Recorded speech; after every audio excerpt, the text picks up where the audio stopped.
Like notes to the afterlife. These are the songs of our lives.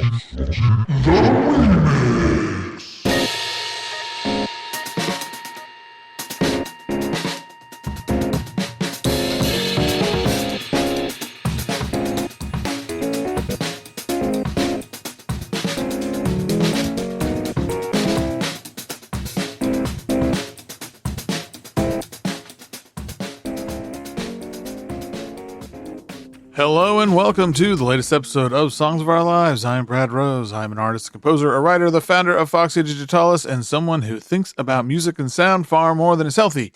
Each week I invite on a guest to talk about the songs and the music that has meant a lot to them and left its mark. Previous guests for the remix episodes include Sarah Hennies, Andrew Weathers, Patrick Shirishi, of course, Jeff Tobias. I don't know if am I forgetting somebody? I may be forgetting somebody. But anyway, this week, I'm really excited to welcome back to the show Lea Bertucci, who has a new album out. Well, I think it comes out next month, but it's available for pre-order now, called The Days Pass Quickly Immersed in the Shadow of Eternity. Unbelievable name. Great story about it in the intro. I'll let Lea tell it. I will admit I'm a little biased. I did master this record, but it's something, I don't know. I'm a huge admirer of Lea's work and have been for a long time. Especially just the range of things that she does and does well. But this is like a different thing. And it's maybe my favorite thing. It's a unbelievable record. And yeah, Lea's such a great guest for the show. She will be on again. I can't recommend enough. I don't know. I'm I'm a little exhausted as I record this intro, so I apologize if I'm not super articulate, but just go check out the record. I think if you're a fan of Lea's work, I think you'll love it and be surprised. If you haven't, dove in or connected to Lea's work before, I think this is a really cool place to start. And check out something different. So anyway, it is out soon. She's playing this live starting today, April 14th, which I guess is tomorrow. I record this on the 13th, but so there's a link to those in the show notes, the dates. So make sure you check it out. And yeah, hope you all enjoy it.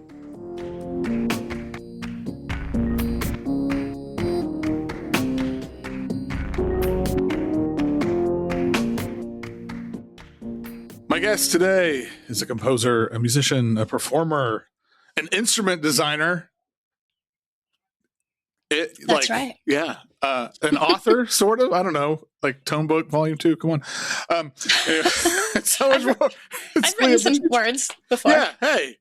There you go. It's Lea Bertucci. Woo. Welcome back. Hi, Brad. Nice to be back. So you have, as we record this today, you have announced a new album. The Days Pass Quickly Immersed in the Shadow of Eternity, which is, yes, what a title, by the way. It's a mouthful, I know. Yeah, but that's okay. I feel like it really lends itself to the piece, so it's very symbiotic. Thanks. I have a good story about it if you want to hear. Oh, yes. Also, but let me say it's out on May 15th. It's on your label. And I know, I've listened to this record a ton of times, obviously, because I worked on it, but it's something like, for you, it's something it's really new. Like, this is, when you first sent it to me, I was like, oh wow, this is like, it made sense, but it was different. Right. Yeah. Before we get into the title, I would love to hear, like, tell me about Norbert Rodenkirchen. I don't know if Norbert Rodenkirchen. He is, an amazing, master medieval flutist. So I met him a few years ago when he was playing in New York. He plays with a pretty legendary medieval group called Sequentia.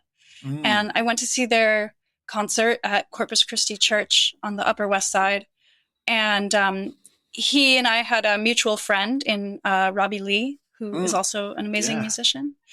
And Robbie was very insistent that I attend this concert. He was like, Lea, you have to come meet Norbert. And I was like, okay, cool. And, I was like, I don't know about this stuff. I had been into like some early music at that point. But yeah, I went to this concert and I was just immediately like in tears. Wow. It was truly one of the most emotional experiences of my life. And so I met Norbert, and we, just started corresponding. And so he is a really unique musician. He specializes in archaic flutes, and he has a collection of instruments that are replicas of instruments from the Renaissance, Baroque, medieval, and he also has Neolithic replicas, so bone flutes, which he plays 2 of on my piece.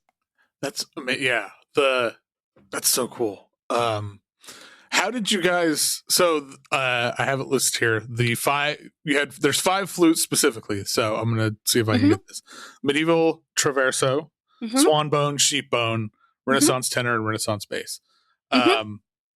How did you like land on those 5, and what did each one of them sort of bring to the sonic architecture of the piece? Yeah, so I was thinking about like the orchestration. So the lowest pitches and the highest pitches. The bass Renaissance is the lowest one, and the highest one would be the swan bone flute. Right. So to cover like a big spectral range. They were also flutes that he, had been playing for a long time. So he was able to explore a lot of different techniques and had just like a certain degree of facility on each. And also just like personal relationship. When you travel all over the world with these instruments, you develop a real kind of closeness to them as objects. So that was part of it. Yeah, that was kind of like my approach. A swan bone flute. I'm trying to imagine. Is that thing just like really small? Yes. It's like tiny little thing. Yeah, I think it's probably about like 6 inches long. Wow. It has, I think, 5 holes, 5 finger holes. And it is based on a flute that was found in a cave in southern Germany, which is thought to be one of the oldest fully intact musical instruments ever found. Also made from a swan bone. So that's so cool. Yeah, the flute in general is, dates back to 30 to 50,000 years ago, depending on who you ask. There's a lot of, anthropologists and musicologists. There's a lot of debate about which one is the actual oldest, but they are, the flute is the earliest surviving musical instrument in the archaeological record. So it really goes back to, makes you think about like what was going on in that period, in the upper Paleolithic, like. I'm married to an archaeologist, so I have these conversations all the time with her. Yes. I'm always asking her, like, and anytime she comes across articles or like stuff in the literature that's about instruments or sound, like, she's like, here you go, you will want to read this. And so I've read a lot about like Neolithic flutes and stuff, and it's incredible. Yeah, it really is. And it's an instrument that's powered by human breath. So it is like so deep within our humanity to make sounds this way. Have you ever come across the book A Million Years of Music? No. That's a really great one. Okay. I have it right here, actually. Okay. So it's I'm going to write this down.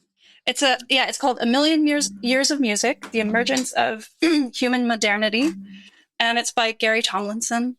And I read this book. I mean, a lot of it is honestly, it's probably more of like your wife's pay grade of writing, because like there's a lot of stuff in there where I'm just like, I don't know what he's talking about. It's anthropology speak. Yes. But there's some really interesting nuggets of what the soundscape was like 35,000 years ago, and like what people were doing in caves with bones at that time. So it just kind of really like helps get my imagination working for this piece.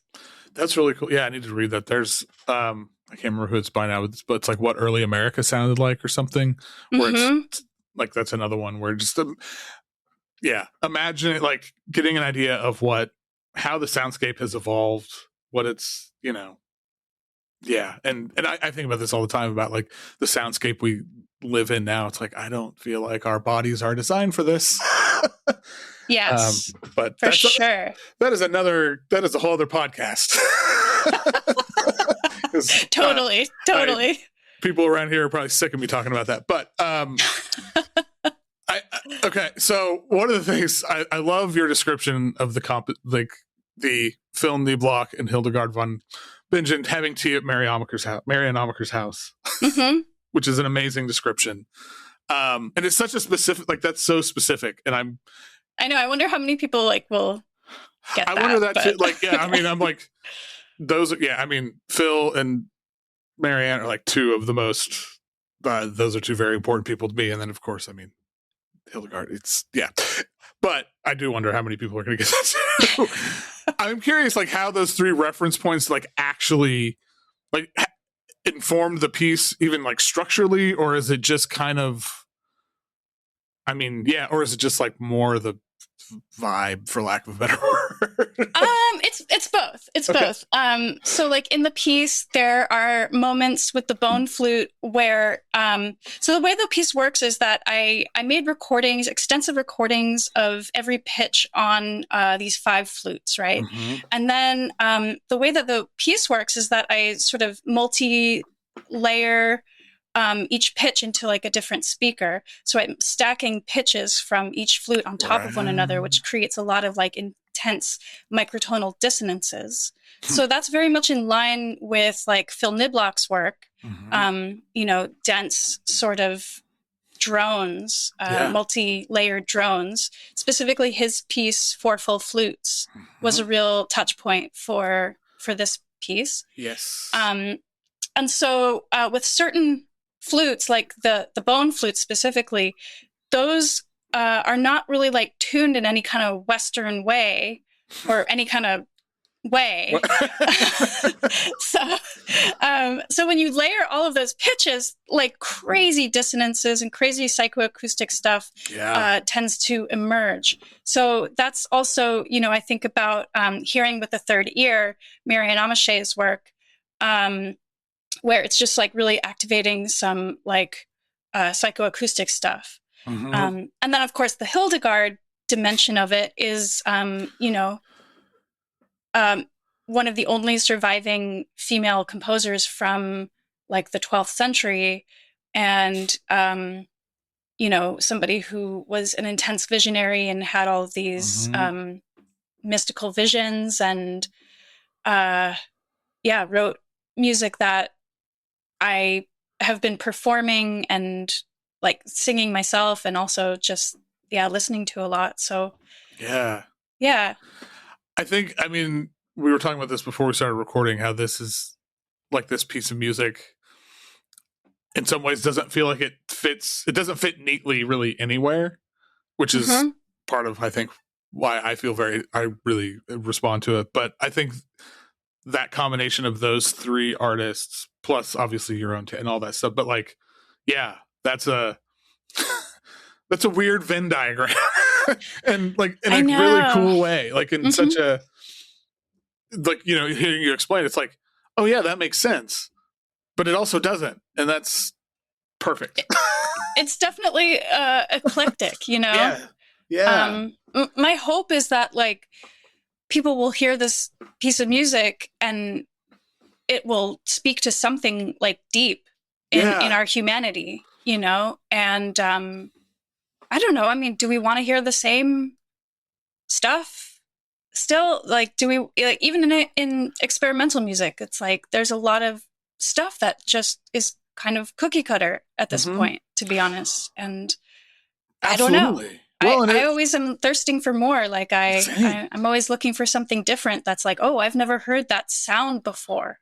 Yeah, people ask me why I still do Foxy Digitalis 30 years later. And I'm like, because I still remember when I was like a teenager and heard something like Tony Conrad for the first time or something. And mm-hmm. just this feeling of what, like, I had no vocabulary for it. I had no reference for it. And that feeling was exhilarating.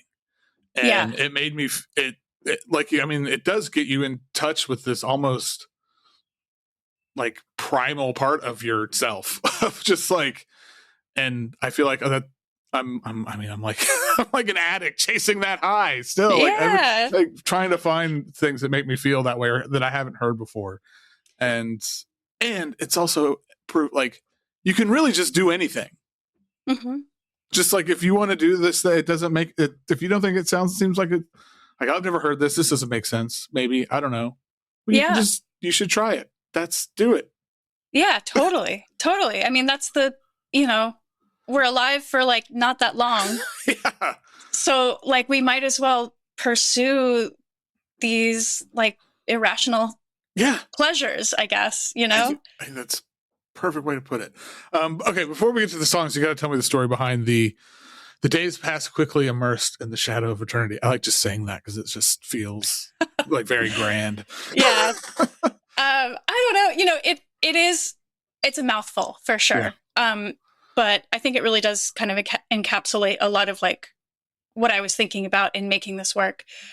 So during the pandemic, I read this New York Times article about there's this liqueur called chartreuse. Mm-hmm. It's a green liqueur. It's made only by one monastery in the French Alps. Mm-hmm. So chartreuse in recent years has become harder to find because the monks decided to ramp down production in order to focus on spiritual life. Despite the fact that it's like a massively popular product and they could be like making a ton of money by producing as much as possible, they kind of went the opposite direction. It's very inspiring. I know, right? Right, because they're monks. They are like trying to like do monk stuff, right? Whatever that is. Yeah. And so in this article, they were interviewing this one member of that order, Father Michael Holleran, who in the interview said that quote, "The days pass quickly when you're immersed in the shadow of eternity." And I saw that and I was like, whoa, wow, that's deep. Yeah. And so actually, as I was getting ready to premiere this piece, I got in touch with Father Holleran and asked him like, hey, is it okay if I, here's the piece. Is it okay if I use your quote for the title? And he wrote back and was like really very kind and obliging. So I feel like in a lot of ways, this piece kind of got like blessed. Yeah. Yeah. That's amazing. Oh, that is really, oh God, that is an incredible story. Wow. That's, like, and putting the title, like that quote in that context, it does, it just adds like another like more gravity to it. It's just really, that's, good stuff. Good stuff. Okay. Well, I could keep talking to you about this record and stuff, but I'm, nobody wants a 3-hour podcast. So I have no segue here because these remix episodes, this is like my third one I think I've done, so I'm still figuring it out. Cool. Great. So we're just going to go into it, and I'm going to start this time with, what is a song you wish you could hear again for the first time? Mm-hmm. So my selection for that was Bjork, Joga. I don't know how to pronounce it. I'm not sure. So when I was a kid, when I was like an early teenager, I just loved Bjork, honestly. Mm-hmm. And I don't love everything she's done. And, I kind of have like come back around to some of her music. Sure. But at the time, I had never heard anything like that. Right. It was just, her voice was crazy. The sounds were really imaginative and interesting. And this particular song has a lot of strings in it who are playing in fifths, like the harmony of a fifth, which is actually an ancient harmony. It's like a, medieval kind of thing. But yeah, I just remember like getting chills as like a 13-year-old hearing this. I mean, the whole album, but like this song in particular was just like really, it was a big touch point for me.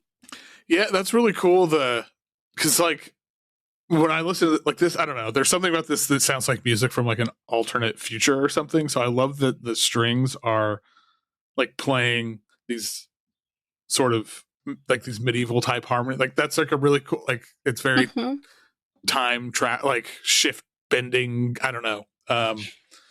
Yeah, that's really interesting. That's a good point. Like the contrast between the electronic textures and beats with the strings and then her voice, like it all kind of creates this like really interesting counterpoint. Yeah, it's one of those things. Yeah, it's like on paper, if you read this, you'd be like, I don't. This doesn't sound like something that'll work, and then you hear it's like, oh yeah, that's which that feels like the recurring theme here. Totally.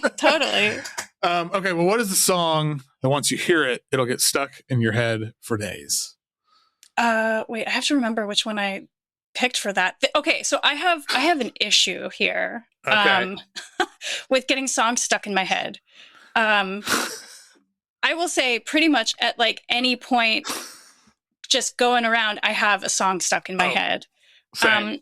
And you know, like it's a problem for me actually.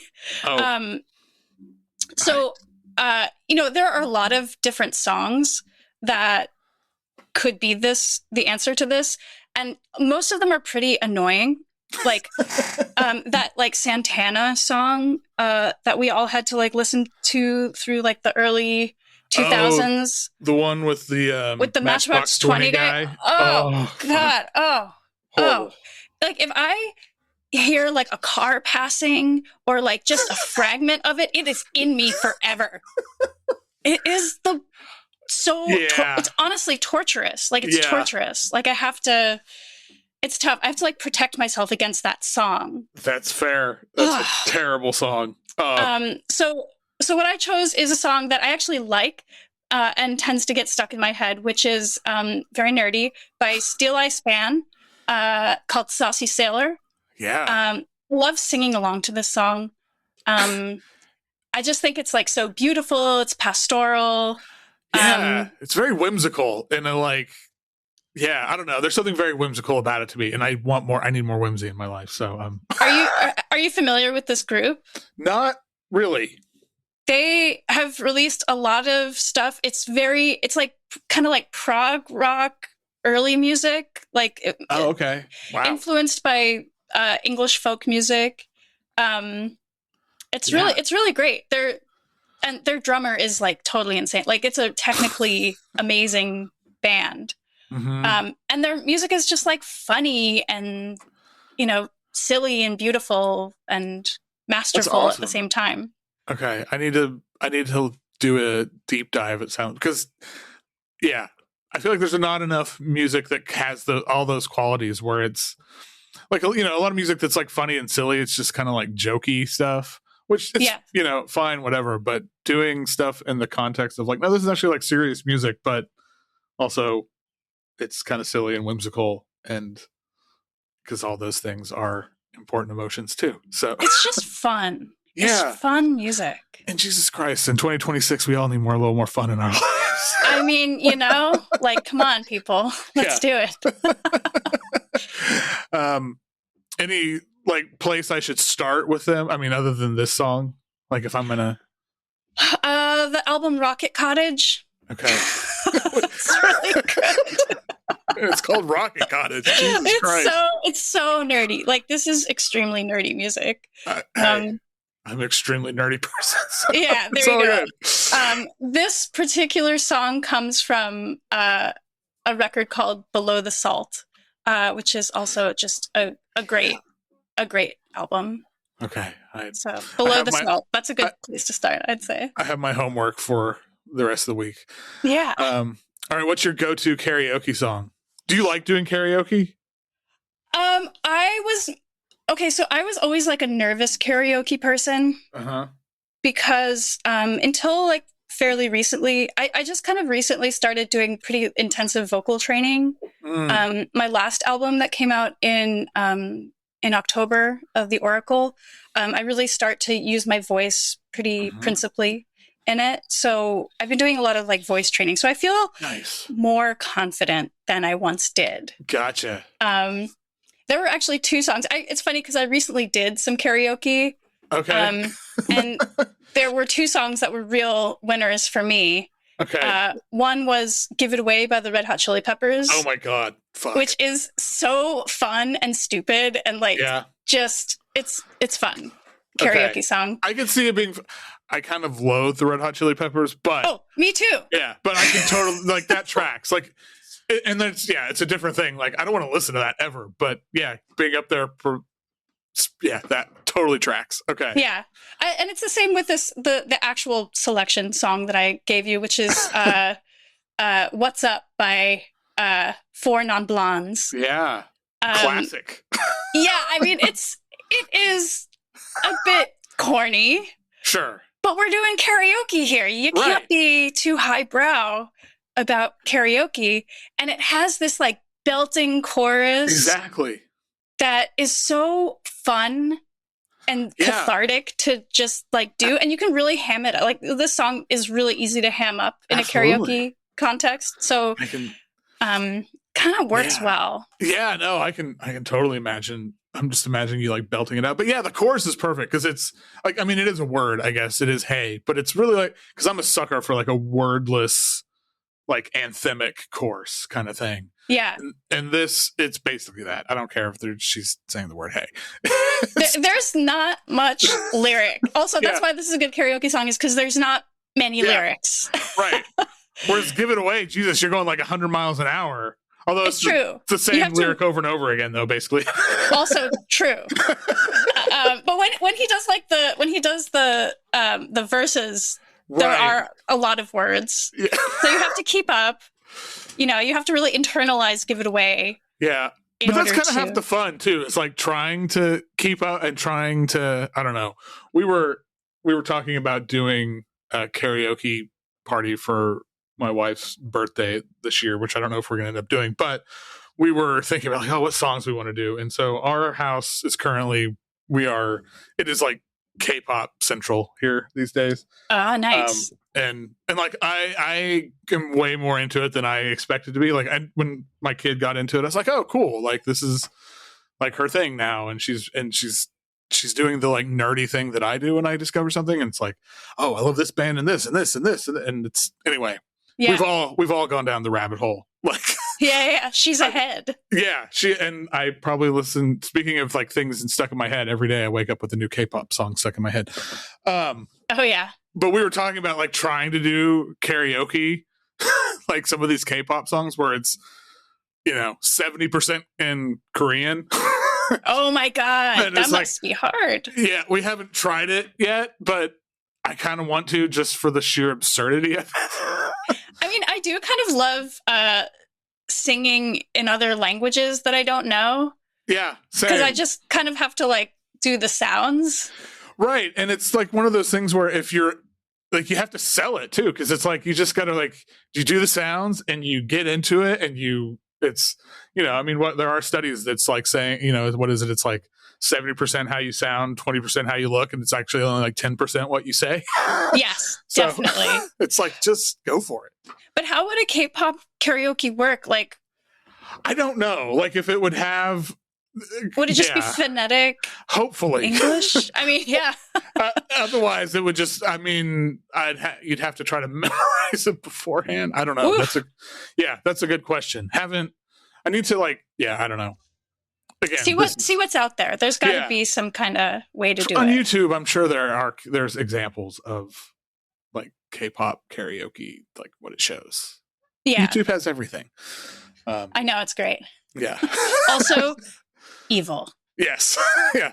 It's exactly. This is a episode about dualities. Okay, speaking of funny and silly songs, what is the funniest or silliest song? And this, I have to always mention, this is Wendy Eisenberg's question. We had a whole conversation on their episode about how they love silly songs. And I was like, oh, that's a good question. I'm doing that in the remix episode. So shout out, Wendy.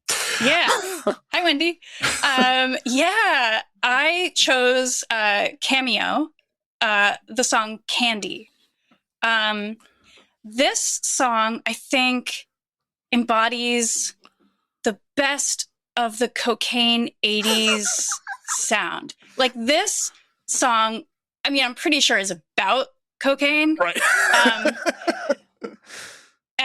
And it's definitely made under the influence of cocaine. Yes. It features a really wonderful vocal element where it's kind of like this guy who I assume is Cameo, just kind of like making these funny like interjections.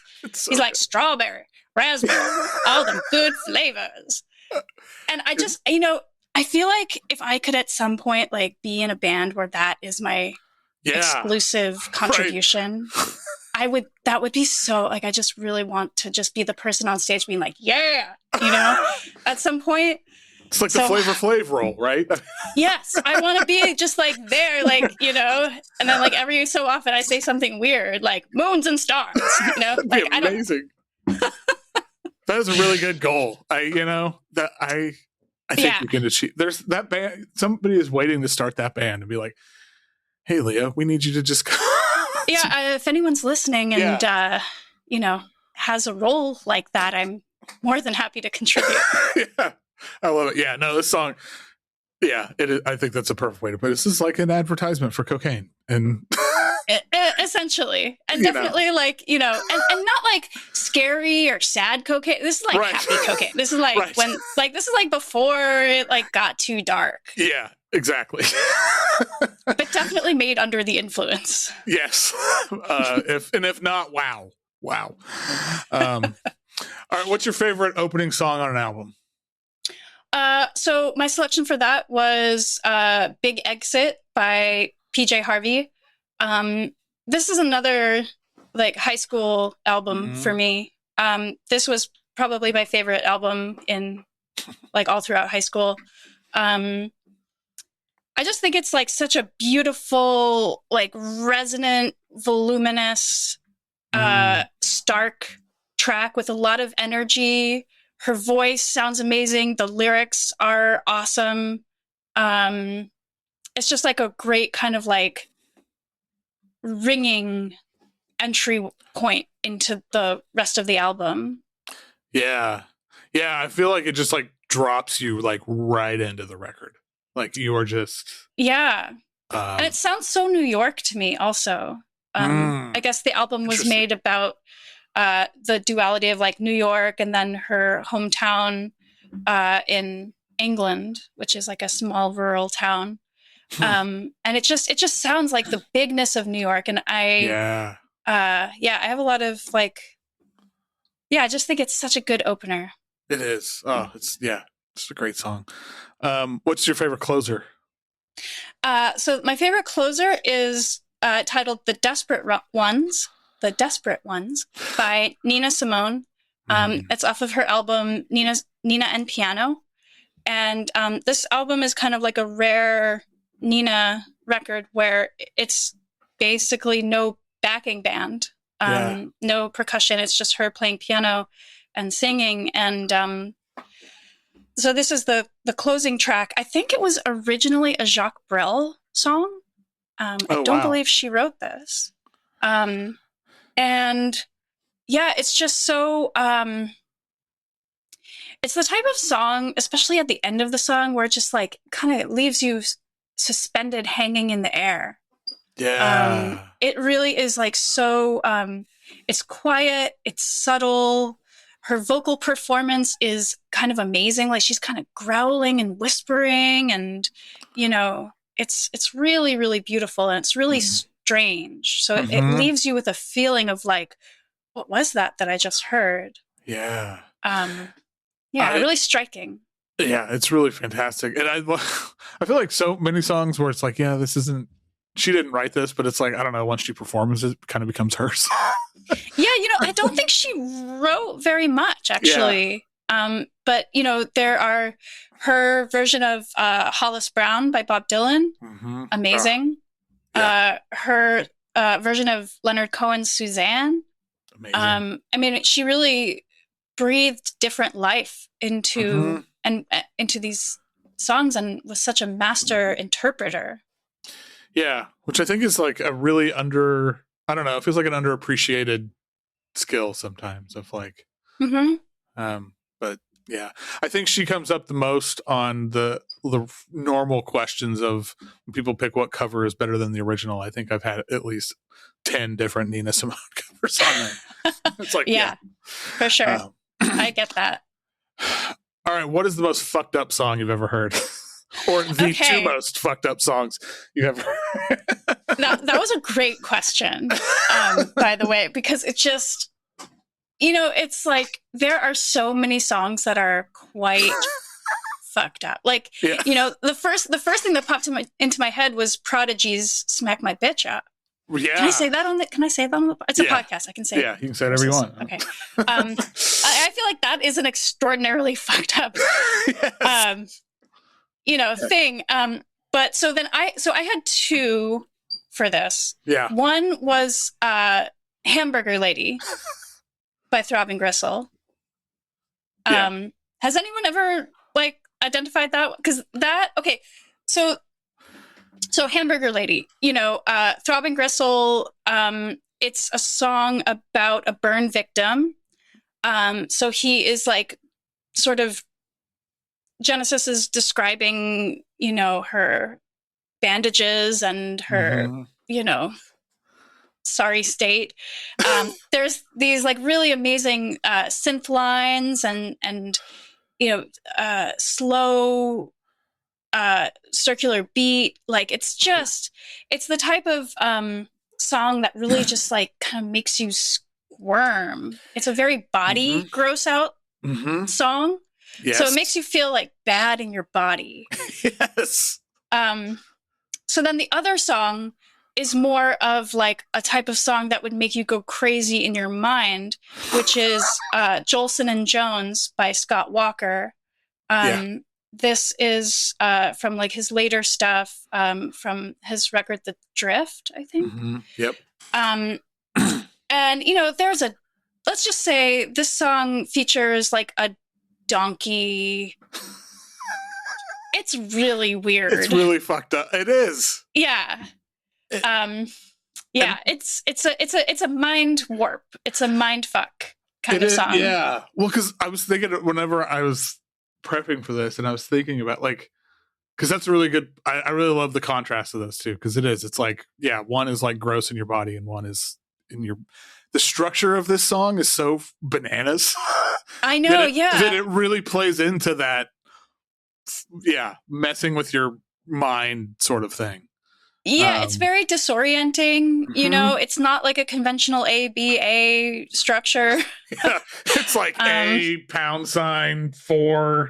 It's just a donkey sound and saxophone interlude. What? Yeah. Donkey and sax duet. What do you mean? Yeah. So it's definitely the type of song that will haunt you. Yeah. In your unconscious. I also really love the lyric of "the grossness of spring." That one, it's such a good line. Yeah, that's the opening line. And the grossness of spring. I know. And then sung in his very haunting, beautiful voice. And it's, I don't know. My partner and I were debating what the grossness of spring means. And I think it's when the snow melts, and there's mud and stuff that had been caught in the snowbanks, garbage, all of that stuff is revealed.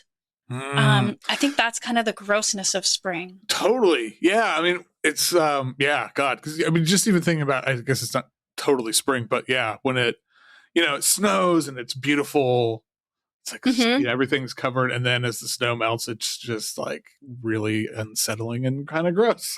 Yeah, all the stuff that's accumulated underneath there and has been rotting for the whole time, Yeah. All the rotten bits. Yes, that's the grossness of spring, for sure. What a gross season. Yeah. All right. Okay, well, I've completely fucked up the order here because I realized I skipped two questions, but that's okay. We're just going to go back to them. And yes, we'll pretend like that didn't happen, even though I'm going to probably not edit this out. Okay, great. Okay, so what is your favorite love song? And I know you love songs because we talked about it last time. And I still want to do a Valentine's Day episode with you sometime about it's just all different kinds of love songs. But that's on the side. I mean, I would say love songs probably constitute 60% of songs. Right. Yeah. There are so many love songs, and they're all wonderful. Yes. I had a hard time choosing. I forget what my other song was. Yeah, it was like most romantic song. Let's see. It might have been a Nina Simone song. Let's see. I can reference my list here. I think it was. I am realizing that last time you had Hamburger Lady on here. Really? No way. Really? Is that true? Yes. I think it may have been in the Patreon section. I think it may have been no, it was the song people hate, but you love it. Oh yeah. I think I've definitely been asked to turn that one off before. Yeah. It must be. I don't know if these are in order, so I don't know. Okay. Actually, is it? No, because Nina Simone. You have Nina Simone on here. It's "I Get Along." That might have been. That might have been it. That might have been it. Okay. Let's go. But yeah, anyway, for this version, because there are so many love songs, yes. I chose "Baby" by Gal Costa, and it's just such a sunny and sweet song. Mm-hmm. Like, I feel like it really kind of captures the feeling of like when you first kind of meet somebody and you're like kind of like jittery and excited and like, noticing the way this swept away and just the lightness and the playfulness of it is just, and tenderness too. Mm-hmm. It's very sweet and tender. Yeah, I feel like, that was, you pretty much said what I had in my notes. And I feel like the string arrangements really capture, like musically, it just creates that feeling. And then she just comes in and just, right. blows it on. Yeah. And her voice is so like warm and resonant and intimate, I know. Just the way she says baby is so like, it's so sweet. It's like what we all want to hear. I know. Exactly. Yeah. Okay. All right. This one shocks me. What's a song that you really love, but apparently people don't get it? And I don't know what the fuck's wrong with people, but what? Well, okay. So this is a song that I have been asked to turn off. Wow. I think it's something about the like spectral frequencies of it. Okay. It's and it's I don't know, it's like a strange type of vocalization or something. I don't know. It's by Ros Sereysothea, who I'm probably terribly mispronouncing her name. She's also known as Boiled Snail Girl. She was a Cambodian pop star who was murdered by the Khmer Rouge, unfortunately. But she was like she was like Whitney Houston. She was like a huge, iconic pop star in Cambodia in the 60s who was just like murdered along with like 70% of the Cambodian population. Yeah. So this song is called Ka Dik Dol Heru, which I'm also probably really mispronouncing because I do not speak Cambodian. Yeah. I think it's so beautiful. I think it's so cool and like fun and awesome. I love it. But it is like a vocal style that is pretty non-Western. It's like a closed throat type of vocality. It's not like big bel canto, vibrato kind of sound. And, it's like ripped from a weird 7-inch. So the EQ is like, there's a lot of like mid-high frequencies. I can see that, yeah. Yeah, which I notice sometimes can like be grating to certain people. But I love this song. I love her music. I think she is like super interesting. Amazing. Yeah. So I think this is so good. I think it's great. Voice. I love that, I don't know. I think there's a lot of questions that can be asked about how a lot of Western labels have put out all this stuff from all over the world. And I'm not going to get into that discussion because, again, that's a whole other podcast. But I'm just like glad, like getting to, whenever that started really happening and like getting to hear a lot of this music, I was just, it's just so exciting to me to hear like pop music that is from literally like another world, and it like somebody else's interpretation of these, and it sounds so, and you know, I don't know, and this is like such a perfect example of that, because it's a pop song, but it doesn't sound like anything anybody, like most people around here would have any familiarity with.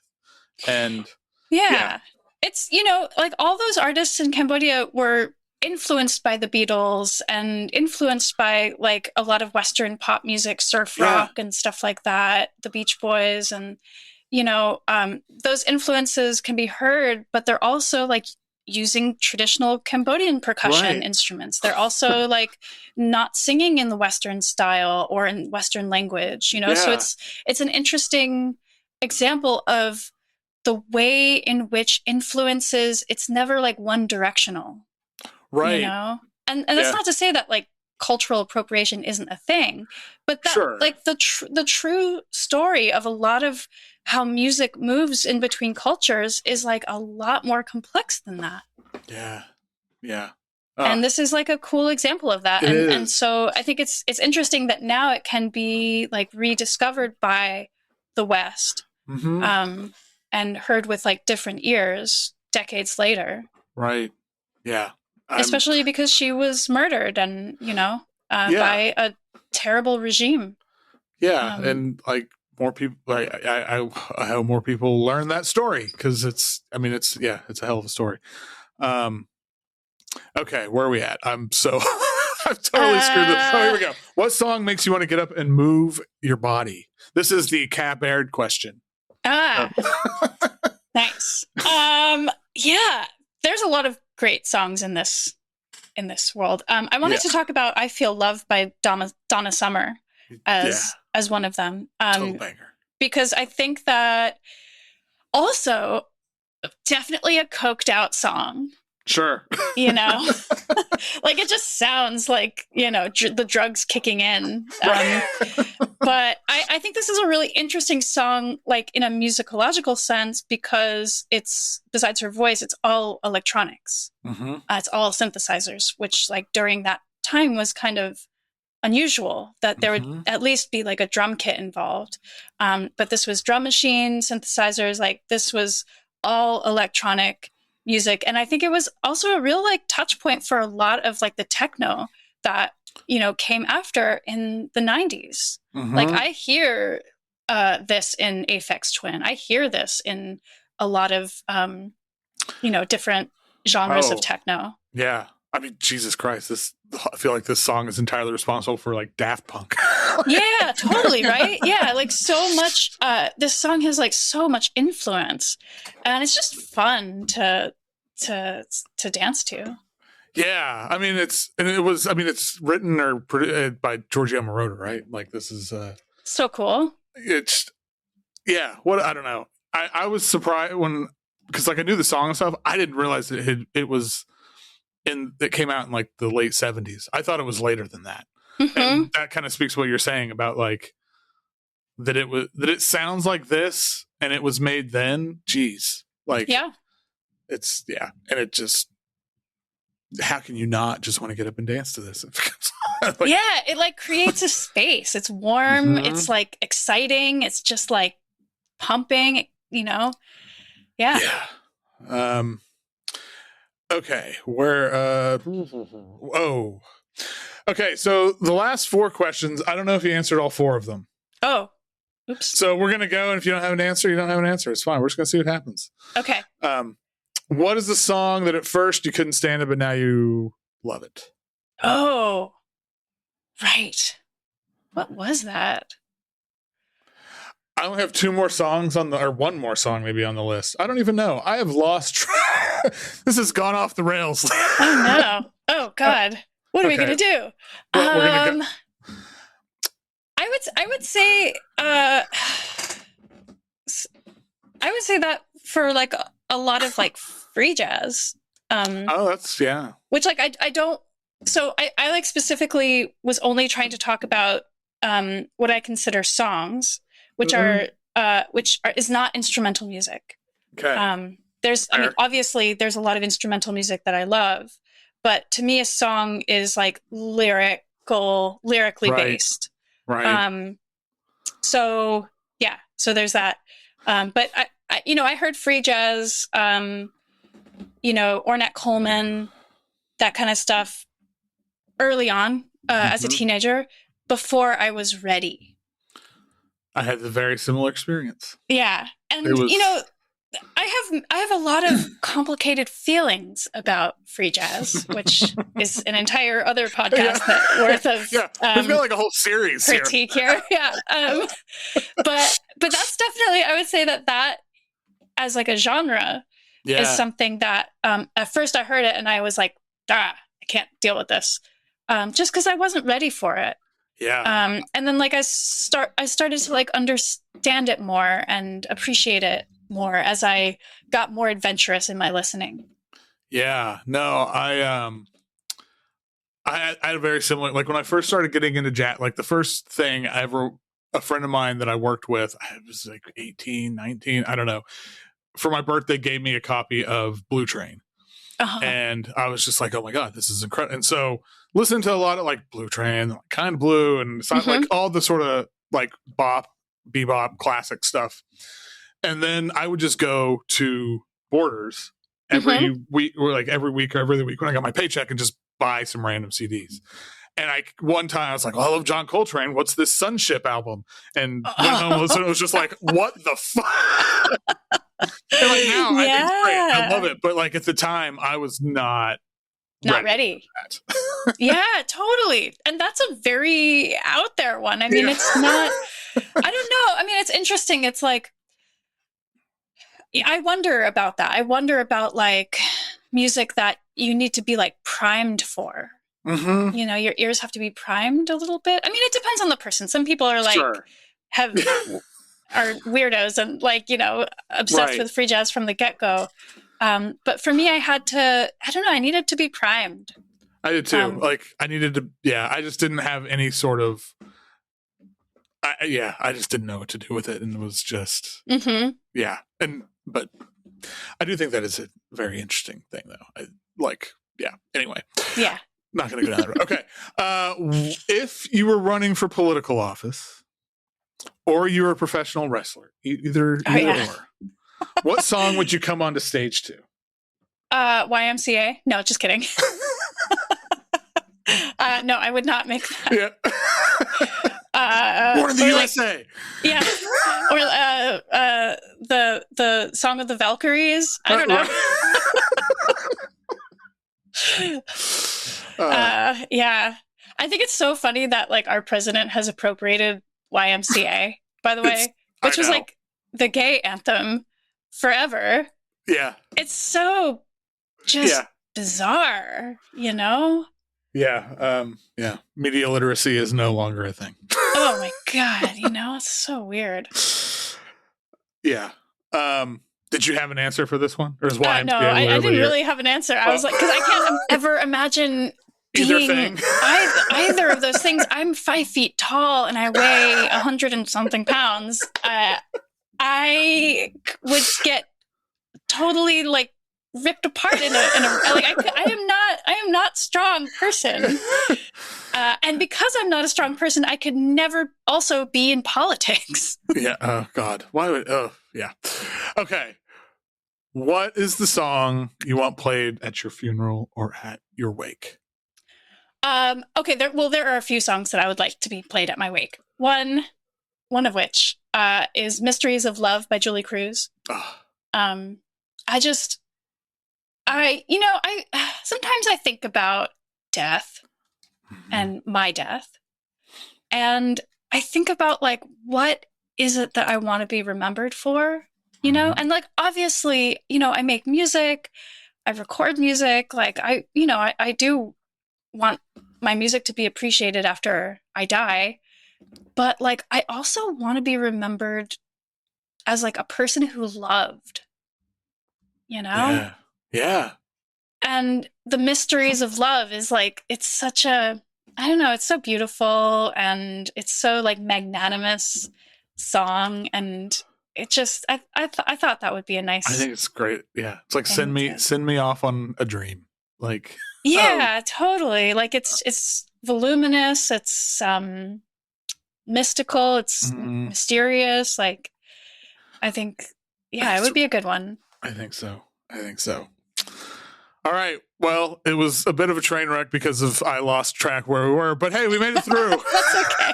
Yeah, we covered a going to important ground. We did. And which is just Hamburger Lady, I guess. Which is just, yeah. I mean, I'm going to bring you back a third time and you're going to figure out a way to work Hamburger Lady. That's right. It's kind of, yeah. Maybe that would be your wrestling song. You come out to Hamburger Lady. Or maybe that's my funeral song. Maybe so. I would think that like if that was your like wrestling song, people would be so freaked out they wouldn't want to fight you. Oh, true. That's so true. Yeah. Or Jolson and Jones. That would probably. Oh my God, the donkey part. Yeah. That. Like that actually. Yeah. Maybe that should be my wrestling song. That's pretty great, actually. I'm all for that. Okay, so Days Pass Quickly Immersed in the Shadow of Eternity is out on May 15th. And so this is going to come out, I think, on the day of your first show on the 14th. You have a bunch of Yeah, I'll be touring the piece in April. Yes. The first show is April 14th in Philadelphia. We do Philadelphia, Brooklyn, Brattleboro, Vermont, Boston, Hudson, New York, Oberlin, and San Francisco. Wow. Woo! And my collaborator Norbert is coming from Germany, and it'll be an 8-channel sound. I wish we were coming through Tulsa. I know. That would be amazing. I should try to do that. He's going to be back in October, so we're trying to do like a Chicago show around that time. So maybe we can think about Tulsa. I'd love to see that. That'd be amazing. But I'll have copies of the book and the CD at my shows. So. Awesome. Everybody, seriously, go listen to it and like really listen to it. Brad knows this because he was the masterer of the master. I am the master. You're the mastering engineer. Okay, Brad mastered the recording for me. I spent a lot of time with this, so it's deep in him. So very much, and like I still want to listen to it like regularly because I like there are a lot of times where you spend a lot of time on a thing. I'm like, okay, I don't need to hear this again for a while. Yeah. This I don't know. I still, even though I spent so much time with it, like listening very closely, I still feel like I hear new things in it whenever I listen to it, and that's exciting. So everybody go buy it. Thank you. Thanks for having me back. Absolutely. All right, and you'll be back again. Okay. With more Hamburger Lady. More Hamburger Lady.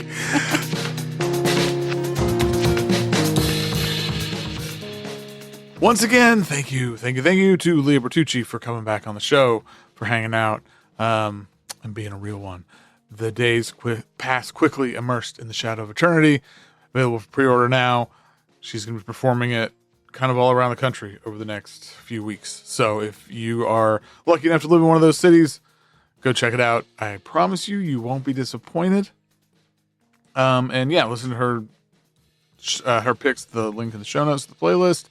And please like, subscribe, review, rate. I don't know what the fuck all the things are. Do those things that make this pop up in the algorithm for people. And if you really love the show, just love Foxy Digitalis, all those things. Excuse me. FoxyDigitalis.zone. Well, that's the website, but patreon.com/FoxyDigitalis. Those $3 a month. That extra support goes a long way. It really helps. I got to get out of here because I had a late night last night and I am wiped out. So, thank you all for listening. And until next time, keep on listening to whatever the hell you want.